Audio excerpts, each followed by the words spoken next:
Position vector के बारे में।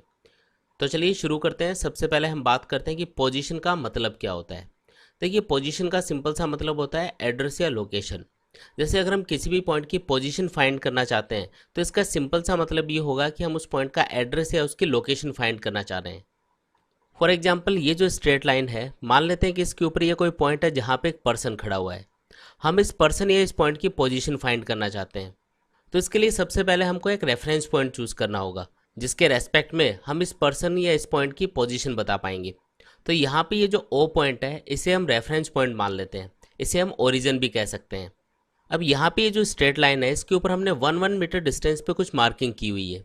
जो ओरिजिन होता है उसके राइट साइड में जो डिस्टेंसेज है उसे हम नॉर्मली पॉजिटिव सिंबल के साथ में रिप्रेजेंट करते हैं, और इसके लेफ्ट साइड में जो डिस्टेंसेज होती है उसे हम नेगेटिव सिंबल के साथ में रिप्रेजेंट करते हैं।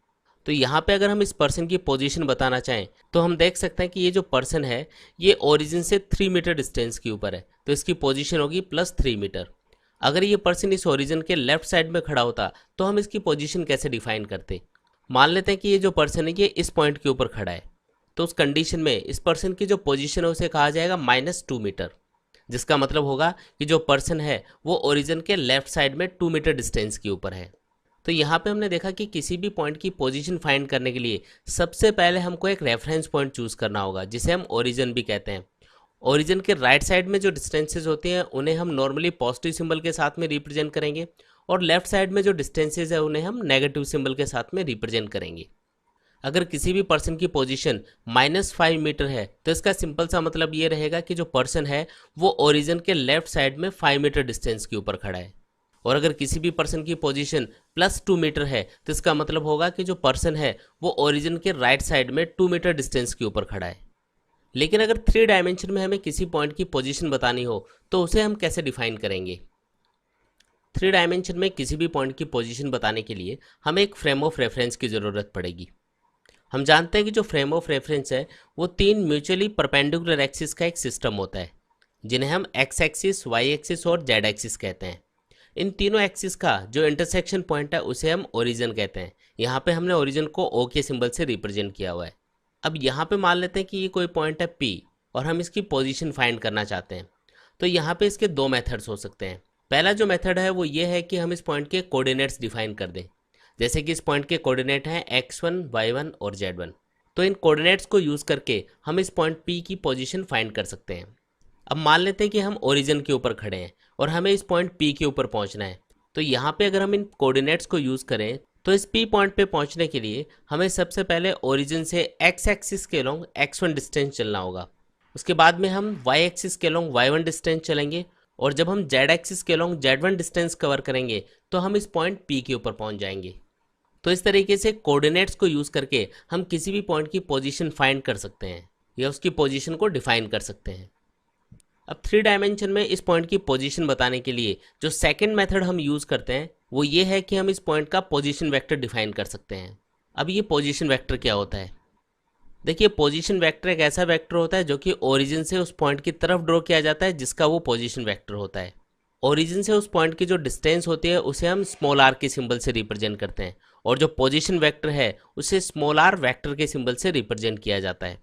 हम इन कोऑर्डिनेट्स को यूज़ करते हुए इस पॉइंट P का पोजीशन वेक्टर इजीली फाइंड कर सकते हैं।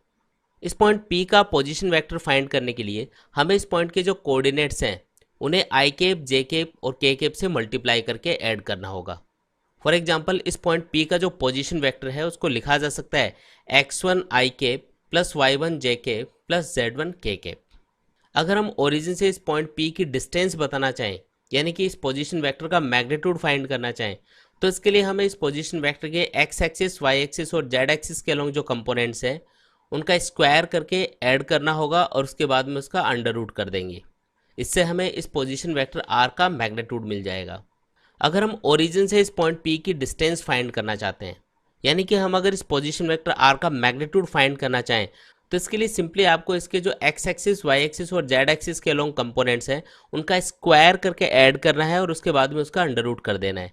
यानी कि इस पोजीशन वेक्टर r का जो मैग्नीट्यूड है उसको लिखा जा सकता है √of x1 square plus y1 square plus z1 square. तो इस तरीके से हमने देखा कि 3 डायमेंशन के अंदर किसी भी पॉइंट की पोजीशन बताने के लिए हम दो मेथड यूज़ कर सकते हैं। इसमें से पहला मेथड है कि हम इस पॉइंट के कोऑर्डिनेट्स डिफाइन कर दें, जैसे कि इस पी पॉइंट के कोऑर्डिनेट्स हैं x1, y1 और z1। और दूसरा मेथड ये है कि हम इस पॉइंट पी का पोजीशन वेक्टर ड्रॉ कर दें। पोजीशन वेक्टर हमेशा ओरिजिन से उस पॉइंट की तरफ ड्रॉ किया जाएगा, और अगर हमें इस पॉइंट के कोऑर्डिनेट्स पता हो तो इस पॉइंट का जो पोजीशन वेक्टर है उसको लिखा जा सकता है r vector equals to x1i के प्लस y1 j के प्लस z1 k के। अगर हमें किसी भी पॉइंट का पोजीशन वेक्टर पता है और हम उस पॉइंट की ओरिजिन से डिस्टेंस पता करना चाहते हैं, तो इसके लिए हमें उस पोजीशन वेक्टर के एक्स एक्सिस, वाई एक्सिस और जेड एक्सिस के लॉन्ग जो कंपोनेंट्स हैं उनका स्क्वायर करके ऐड करना है और उसके बाद में उसका अंडर रूट कर देना है। इससे हमारे पास उस पॉइंट की ओरिजिन से डिस्टेंस आ जाएगी। तो गाइज, आज के इस वीडियो में हमने पोजीशन और पोजीशन वेक्टर के बारे में डिटेल में स्टडी किया। आई होप आप लोगों को ये वीडियो पसंद आया होगा। तो मिलते हैं एक न्यू वीडियो के साथ, तब तक के लिए take care and good bye.